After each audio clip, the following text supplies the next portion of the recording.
Bougalo, Bougalo. Ou demande qui ça qui Bougalo a?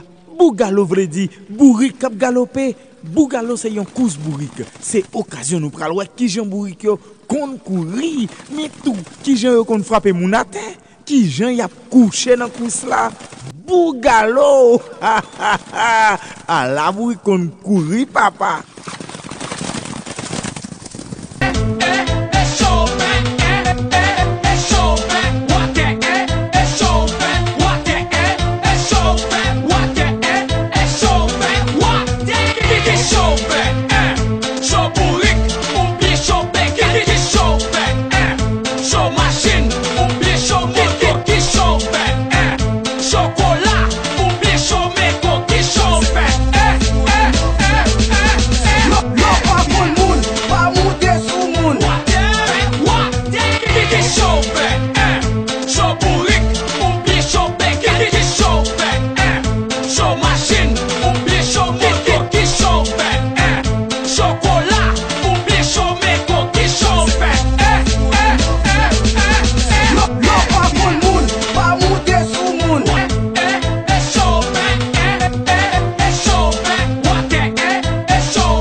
Bougalo, Bougalo. Ou demande qui ça qui Bougalo a?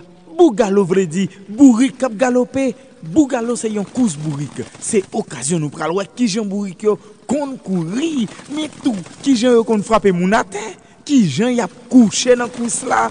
Bougalo. Ah la bourrique kon courir papa.